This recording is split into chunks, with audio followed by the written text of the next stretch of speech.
Hello everyone, welcome back to Programming in Swift. Today's challenge is going to be on variables. So let's have a look at what that means and how that will work when we get started in our Swift programming.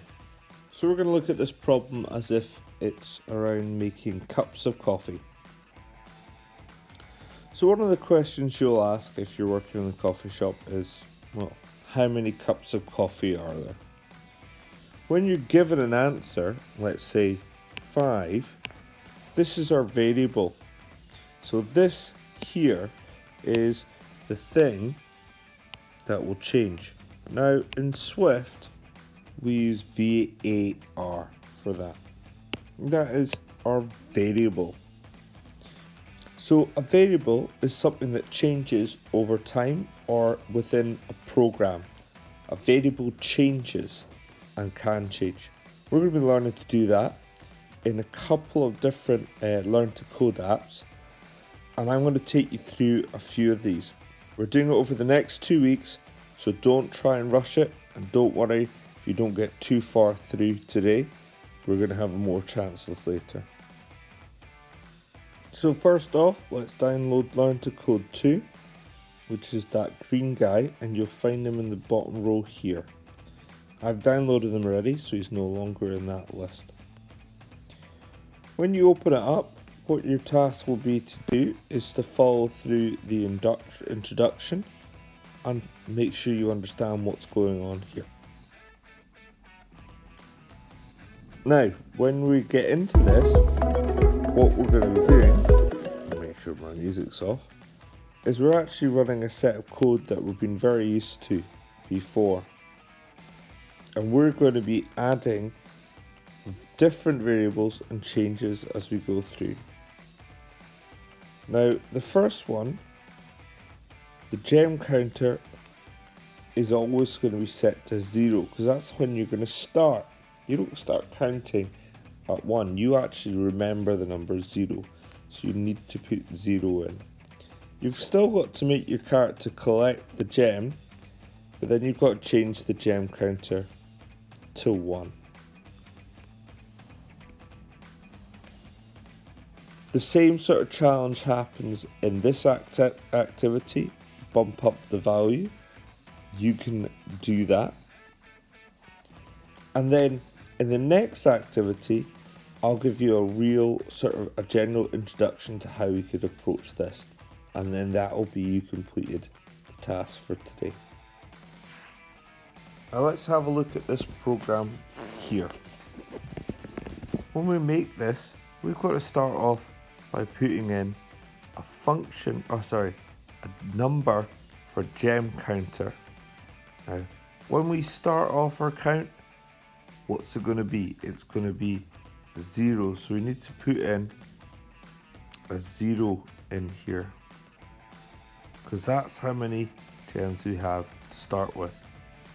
Now we're going to have to use our loop skills to actually work out how to do this. So we're going to be saying for, and then let's look at the map here. Count how many squares our character needs to go forward. Needs to go forward 1, 2, 3, 4, 5, 6, 7 squares. So it's going to be for I equals 1, for I in 1, and then the number 7. Now you're going to go forward each time when you work this out. So that's what I'm going to do here. But then there's also something we need to check. We need to check if there's a gem on each square.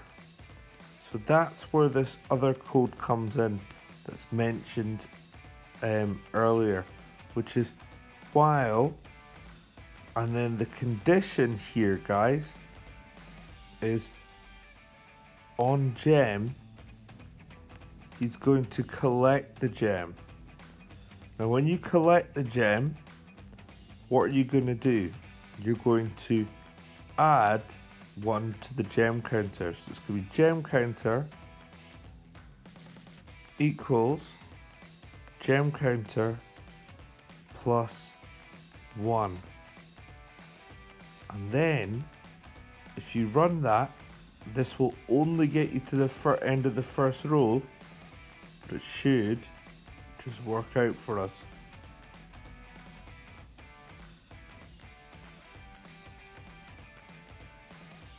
So, after that, you'll have to add